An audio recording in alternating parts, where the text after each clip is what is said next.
During the late 1950s and early 1960s, Martin Luther King Jr. became the symbol and the icon of the civil rights movement.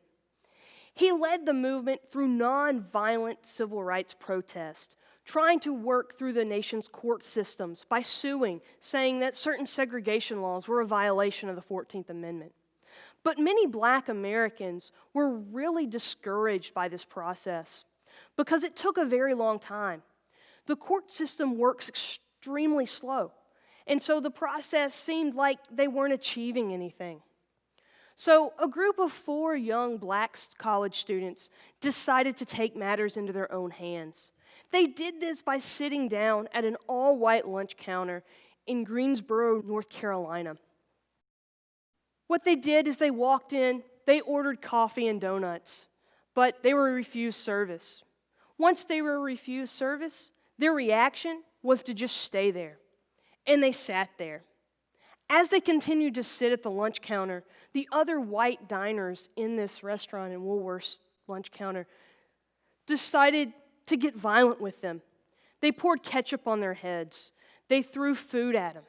But again, the students reacted by just sitting and looking right in front of them. At the end of the day, they went home. The very next day, though, they came back, this time with even more students to join them. But this time, the white diners at Woolworth department store, they also brought more people. This time, members from the Klan were there. This time, they burnt cigarette butts on their arms.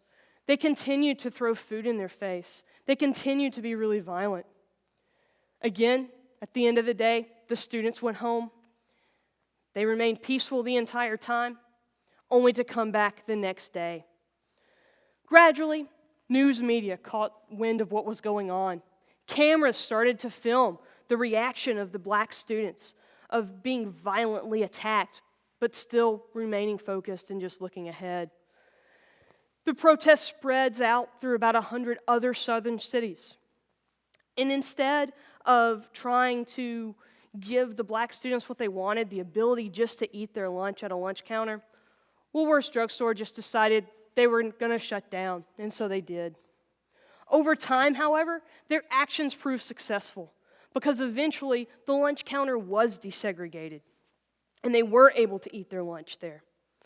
Now, following this sit-in movement, the civil rights movement now realized that they had a whole nother way to protest segregation through non-violent, peaceful protest that doesn't involve the court system. The biggest southern city that had the biggest problem with segregation during the civil rights movement is Birmingham, Alabama. In the 1960s, it had the nickname Bombingham because it was so violent that many times Klansmen would often set off bombs in Black communities, Black churches, Black businesses. The city of Birmingham decided to take a lot of this nonviolent protests that were going on in Greensboro, North Carolina, and bring it to Birmingham. What they decided to do was something called Project C. It stood for Project Confrontation. The goal was to have Black adults walk through the streets of Birmingham and to fill the jails. They knew if they protested through the streets of Birmingham that they would be arrested. And so what they wanted to do was fill the jails. It was extremely successful. When the activists went out, they protested. Eugene Bull O'Connor, the police commissioner of the city of Birmingham, was there and greeted them with arresting them. O'Connor and his police force were also used violent tactics. They beat them and they treated them very, very poorly. But once in the jail, the civil rights activists cheered. They sang songs. They talked about they shall overcome. They persevered. Their reaction wasn't to give up. It was to keep going. This is also when Martin Luther King Jr. wrote his very famous letter, a letter from a Birmingham city jail. Civil rights activists, while they were filling the jails and they actually were overcrowded at this point, decided, let's don't stop here. Let's keep going.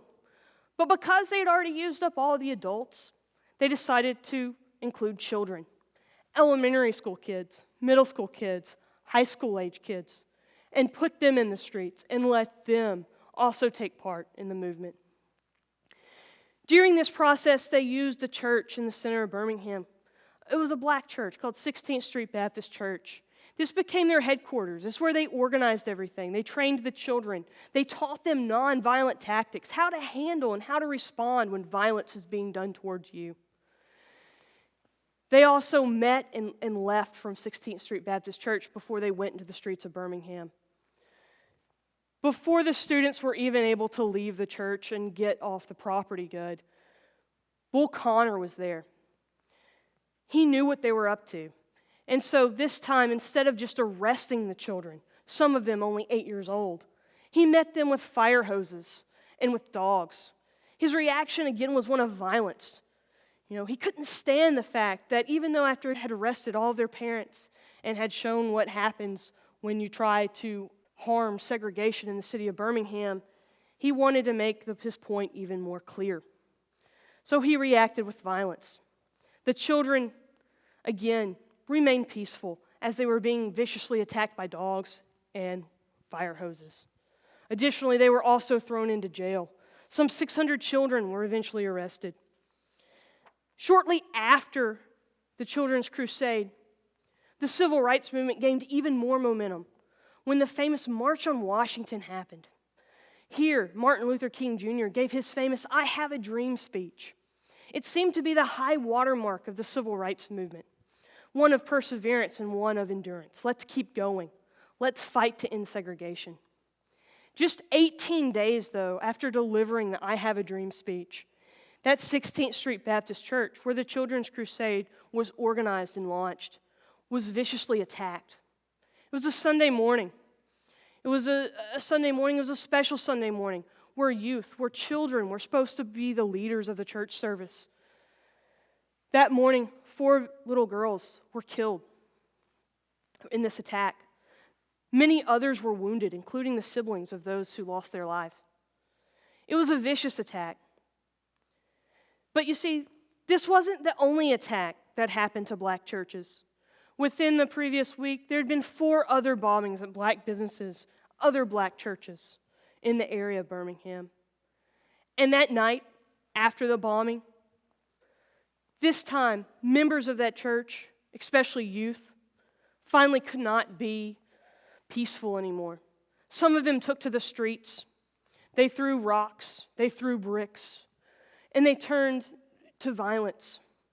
Eventually, Governor of Alabama, George Wallace, was going to have to call in the National Guard to settle and calm down the peace and bring peace again to the city of Birmingham.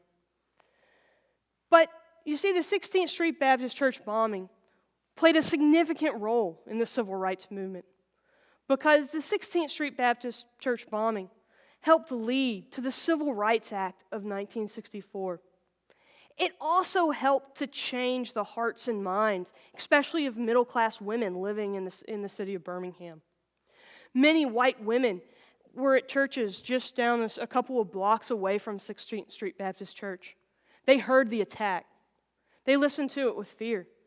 And when they found out that 4 young girls, were murdered just for going to church, they started to look inward, and they said, "Why are we doing this?" Their reaction was, "We can't let this happen anymore. We need to start to change. We need to bring about positive change." When the girls' funerals were held, over 8,000 people attended. Martin Luther King Jr. was there. And on that day, he said, "This tragic day may cause the white side to come to terms with its conscience. In spite of the darkness of this hour, we must not become bitter. We must not lose faith in our white brothers. But today, you do not walk alone." Again, activists were encouraged to remain peaceful and to try to help bring about change that would ultimately end segregation. Thank you.